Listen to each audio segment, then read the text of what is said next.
Welcome back, everybody. We had quite a few stories from this past week. Let's start with the big hire in Bayside football. The Y-High Tribe announcing a new head football coach earlier this week.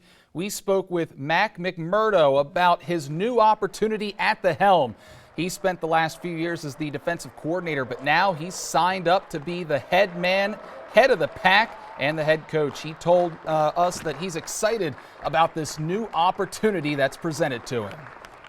We need to make sure that the culture stays consistent, right? I mean, when Coach Taylor stepped down and there was that little lull before they named a new head coach, you can tell there's a lot of questions, what's going to happen. So I think a lot of the boys need that direction and need that leader to be at the head to help lead them. And anytime you have a group of young men together with a goal in mind, it helps to have that unifying figure there.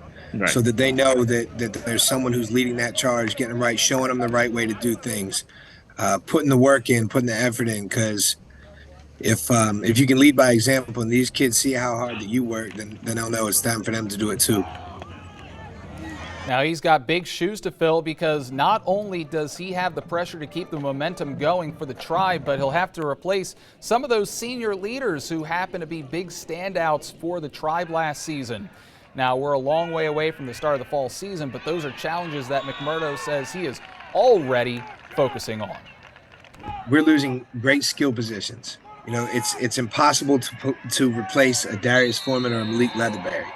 I think I would be foolish if I was like, oh yeah, we're fine, skill positions, everything's good. That would be a lie, because those two are going to be impossible to replace. But I will say that this is the first time that I've been here that we're returning 5 starting offensive linemen. And based off my mindset as a football coach, I would say that I think the trenches are the most important part. Absolutely. The wins and losses, they're decided in the trenches. All right. On Tuesday night, the Laurel Bulldogs took down the Delmarva Wildcats 57-56, but the real story was the major plateau that was reached by senior guard Carly Venables, who scored her 1,000th career point. Venables has been on a tear this season for the Bulldogs.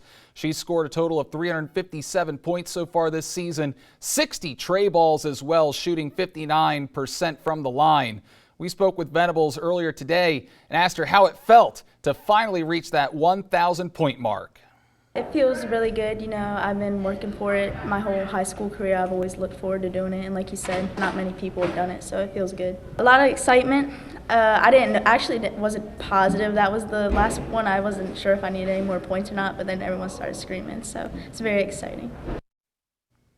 And a quick shout out to Jaheim Harrell from Dover on reaching 1,000 points this week as well. St. George's graduate Bones Highland is on his way to Los Angeles. Bones made the all-rookie team last season. He was a huge spark plug for the Nuggets coming off of the bench over the past 1.5 seasons. Highland averaged 19 minutes per game this season. Playing time was a point of contention for him and the team.